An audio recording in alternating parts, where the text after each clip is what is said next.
So you just got your fancy new home equipment. You've got your processor, you've got your microphone, and you're looking at it and you're going, I don't know what any of these buttons do and what I'm supposed to sound like. So I reached out to Tom Lawler. Tom's an audio geek, and so I reached out to have him explain what all these knobs are for, what I'm trying to do with my audio processor, what a processor's for, does the mic matter? All these questions and more are answered this week on How to Radio.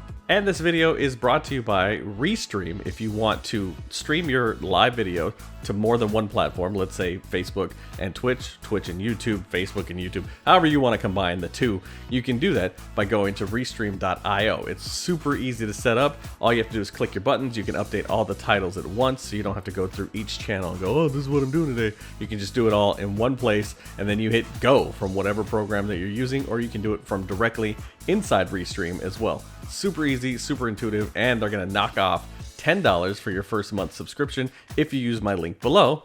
Tell them I sent you. You don't have to tell. There's no one to tell. Just click the link and it tells them that I sent you.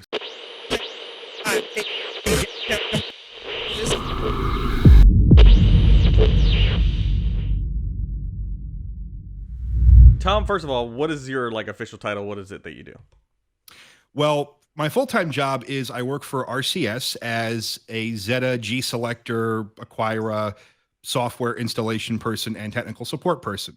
So that's my full-time job, Monday through Friday, sometimes more. And then on the side, I also help out radio people with setting up studios, setting up transmitter sites. I do studio and RF engineering as well. Obviously, we're all working at home. I just bought a new microphone, a mic processor, all the things that people say I need. But now I've got to set it up. So what's the first step? I've got it all. I'm plugging it all in. What do I need to do? First step first is make sure that you have a good quality microphone. You don't need to get a Shure SM5B like I have. These are $1,000 microphones. But you should find a microphone that works well with your voice. There are certain, this industry standard is the RE20 or RE27, at least here in the United States, because they're a relatively inexpensive microphone that stands up to abuse and that sounds good on most people's voices. Ironically enough, my voice does not sound good through an RE20 or an RE27, which is why I prefer Shure microphones. Okay. So again, if you can go to a Guitar Center or any sort of audio shop, try out a different microphone and see which one sounds good on your voice unprocessed. And then you can use the processor to bring out the elements in your voice that you want to accentuate. Interesting. I guess I never thought it started at the microphone. I probably thought all mics were the same. Although I've used the one you're using now. I've used the RE20. I used the little what is this called? The Yeti Blue. I'm currently using the Shure, the SMB7, something like that. So I guess I just never noticed that the mic mattered, but I always have engineers to process it for me. So all right, so I've got the mic. That sounds good to me. And what do you mean by sounds good? Does it sound good in your headphones? Does it make you sound natural? Again, my voice through a RE320 or a RE27, for whatever reason, it just had to do with the mic capsule. My voice never punched through. Okay. My voice never punched through and rode over whatever song I was talking up without me having to have the mic all the way up on the console. And we had good mic processing at the station. We used Symmetrix mic processors, the 528Es. So the mic processor was a good mic processor. It's just that my voice did not like that microphone, or that mic didn't like my voice. So when I go to the store and I try the microphones out, I'm just kind of listening for what I think I sound like? You're listening for what you think you sound like, because again, you've got to go, oh, that sounds nice.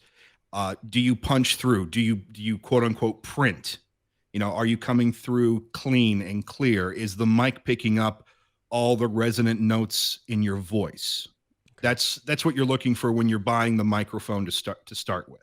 Okay. And again, you don't have to buy a $1,000 Neumann microphone. You can, honestly, if I had to have a Electro Voice microphone, I would pick the RE320. I think the 320 sounds better than the 20 or the 27. But again, your mileage may vary. Does the processor matter? I think it does, but again, I'm a gear snob. I will be completely upfront about that. I am a gear snob. Once I got my hands on my M1 mic processor from Wheatstone, I never want to use a 520E again. But That's overkill for most people, but I'm Tim the Toolman Taylor when it comes to this stuff. I go big or go home. Okay. So, but for most jocks, if all you really want is just some processing to help even out the peak, so you can be not exactly on axis with the microphone, and you don't have to sit right here. A friend of mine who works for New York City, working from home in this pandemic. I sent him my 52080 because he was using no mic processing, and just being able to have something that would compress his voice a little bit, which is what you're doing with a mic processor. But just the fact that he could now have something that was a little more forgiving, he could move his head around and be more plugged into what he was playing than having to worry about, okay, I have to sit right here, be directly on access, have my mouth a couple inches away from the pop screen, or else the microphone won't pick me up. So that's what the processor, we're using it as a tool to help you perform better.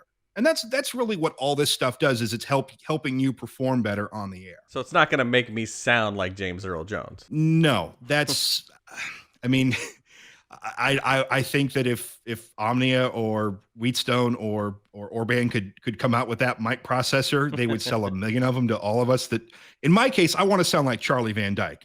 That's the voice that I want to have. Yeah. But what it will do is it will help you tweak the sound and make you clearer and easier to understand. Again, especially if we're all working from home and we're dealing with codec issues, because again, if you're sending it over Zoom or any sort of IP link, it's going to be taking your voice, taking that audio stream and running it through a bit reduced codec. So it's going to be throwing out information. If your microphone is unprocessed, you're not giving that codec a lot to work with. You're just giving it the raw feed. So it might throw out information that you don't want it to throw out. You usually have the first stage is the expander gate or the noise gate.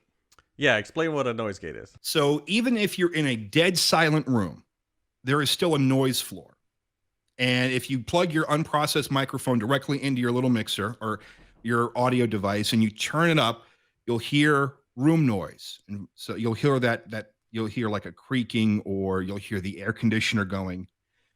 The gate, the expander gate, was tailored so that you can take that noise out. So when it detects an input level that is below a certain threshold, it will actually close a gate and not have any audio pass through to the output. And that helps control room noise. And it basically monitors the input. So when it detects that you're speaking, it opens up the gate and allows audio to pass through to the rest of the air chain. How do I set up my noise gate? So plug your microphone in to the processor, plug the output of the processor into your interface device. In my case, I have a little Behringer USB mixer at the moment, but it doesn't matter. But basically, plug your headphones in, put your microphone at unity gain, because on most mixers, there's a little U for unity. And you can actually watch on most processors. I'm assuming that most jocks are going to grab the DBX 286 mic processor because it's at a price point that we all can afford on ramen and radio salaries. And it'll get it's not bells and whistles processor, but it gets the job done and it sounds good. There actually are two lights on that. There's a green light and a red light. If you have the gate turned all the way off, the green light is on. You basically want to just click that knob up until the red light is steadily on and you don't hear any of the room noise in your headphones. Now, does room noise count as echo, or this is just for just the natural sound of the room? Natural room tone. Okay. What's the next step? Next step is basically, okay, how hard do I want to drive the compressor? Are you looking for that full compressed radio sound, or are you doing VO work? Because it does matter, because you can crank the drive and you can have that compressor into gain reduction almost all the time when you're speaking, but you're not going to sound natural because you're removing all the dynamic range from your voice. Okay. Now, again, it depends. It's what you're using it for. I have different presets in my M1 for when I'm doing voice tracking or when I'm doing my VO work. Because I don't want to hand the station that I'm doing VO work a heavily processed track, because the production person will probably want to tweak it and adjust it to his or her liking. Yeah. Versus what I like. Okay. So I've set that up. Now what's next? Next is usually the EQ. And again, on the 286, you have a low frequency enhance and a high frequency enhance. Now, keep in mind, when you crank up that high frequency enhance, you could get some hiss because, again, you're cranking up all the high frequencies. Okay, yeah, so it basically means what it says then. So you're yes. cranking up the high or you're cranking up the low. Okay.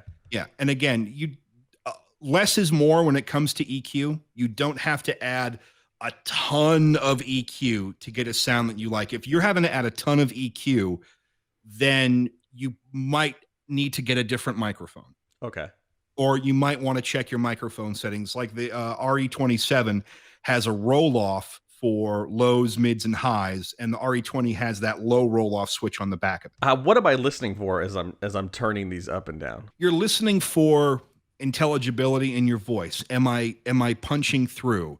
If I move my head, is the level of the microphone output dropping or rising drastically? You're looking to get a consistent level and sound from the output of your mic processor, because that's going to help you print when you're writing over a song intro or using your voice for production work. All right, I've set these. Are there any other knobs on this thing? Like, so you got the EQ. What else do I have to worry about? The other thing you're looking for is the output level. You don't want to drive the output level too hot because you don't want to have that clipping, because that'll generate a lot of nasty harmonics when the audio waveform gets clipped, and that will cause you to have a very bad sound especially if you're going into a codec like Zoom or Skype or whatever your company has set you up with to do remote tracking from home. That's just the mic level is what you're talking about? Mm-hmm. Okay. Yes.